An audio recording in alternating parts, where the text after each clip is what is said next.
Setelah dia ngurus sertifikat, ternyata untuk jaminan di bank nggak laku sertifikat itu.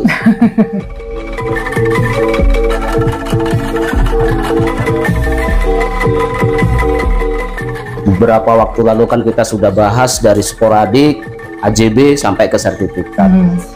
Nah, saat ini kan banyak sertifikat yang tidak bisa digunakan untuk pengajuan kredit. Contoh nih, kemarin kawan juga sih, pelaku UMKM. Dia berharap-harap mendapat modal dari setelah dia ngurus sertifikat, ternyata untuk jaminan di bank nggak laku sertifikat itu. Itu gimana itu, Mbak? Ya, itu produk PTSL ya.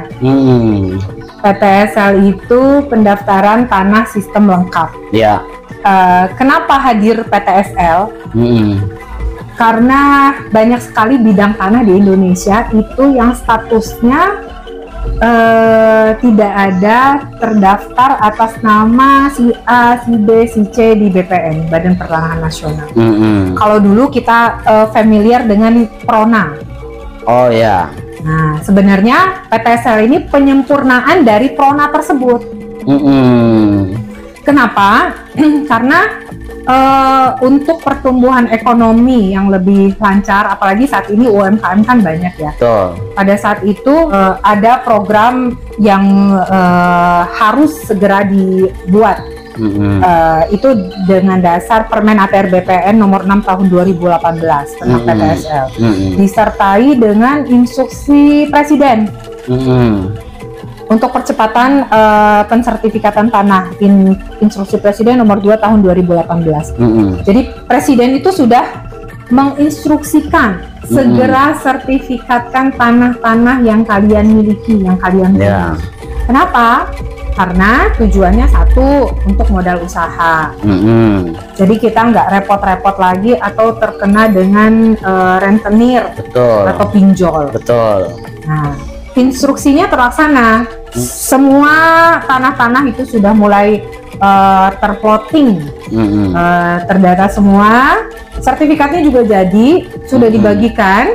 Tapi nyatanya ketika akan mengajukan PUR, di salah satu bank, ternyata ditolak, nggak bisa langsung. Nah iya betul. Nah ternyata masalahnya ada di BPHTB terutang. Oh, BPHTB terutang. Betul. Kenapa? Kan masyarakat tidak tahu ini terkait dengan BPHTB, dengan ini, dengan itu. Mereka tahunya dapat sertifikat bisa diajukan ke bank. Mohon dijelaskan lagi, Mbak. Mungkin ini ada miskomunikasi ya, karena kalau program PTSL itu ada tahapannya. Yang pertama penyuluhan, yang kedua gema patas. Waktu itu kalau nggak salah pernah ada pasang patok atau tanda batasmu. Tuh. Kemudian ada pengumpulan data fisik, data yuridis, ada pengumuman, ada penerbitan sertifikat. Langkah-langkah ini udah pasti ada di setiap desa. Nggak mungkin tiba-tiba jadi sertifikat, itu nggak mungkin, mustahil. Jadi mulai dari penyuluhan harusnya masyarakat sudah tahu bahwa nanti mereka akan mendapatkan sertifikat. Yang mana ada beban pajak atau yang disebut dengan BPHTB terutang. Kenapa sih bisa terutang? Itu sih pertanyaannya. Kok bisa terutang gitu kan? Ini yang membedakan PTSL dengan permohonan sertifikat secara sporadik. Kalau secara sporadik itu semua tahapan harus dilalui. BPHTB-nya nggak boleh terutang. Jadi harus lunas dulu, baru sertifikat bisa terbit.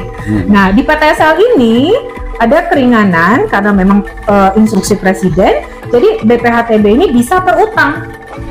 Utangnya kepada Bapenda. Oh, Bapenda, bukan negara.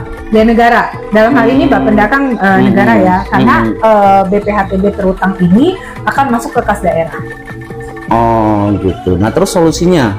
Solusinya selesaikan. Tidak ada solusi lain? Solusinya sebenarnya saat pembagian sertifikat itu segera diurus penghapusan BPHTB-nya. Oh bisa itu? Ya iya dong. Jadi ada peran desa yang bisa mengakomodir kebutuhan itu. Pengajuannya ke Bapenda? Pengajuannya ke Bapenda. Tapi kan bisa juga secara massal ya. Kalau kita bicara skup desa, sertifikat aja bisa diselesaikan. Masa BPHTB enggak sih? Jadi sebenarnya bisa dikoordinir, kemudian dicek dasar kepemilikannya dulu, jual belikah, hibah, wariskah, sehingga data-data itu kan masih ada di desa. Jadi nanti syarat-syaratnya ikuti apa yang disyaratkan oleh Bapenda. Setelah Bapenda mengecek bahwa semuanya sudah sesuai harga transaksi, baru mereka menyampaikan surat pengantar, yang mana surat pengantar itu dibawa ke BPN untuk menghapus si BPHTB terutang tadi.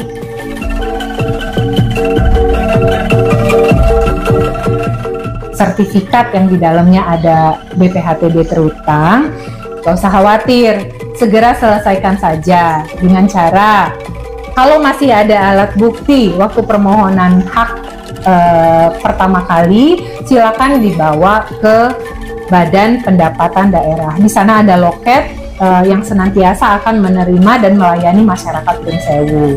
Tapi ada khusus untuk PTSL yang terbit di tahun 2022, ada kebijakan dari Bapenda Pringsewu bahwa untuk luas tanah dengan luas di bawah 500 itu BPHTB-nya gratis.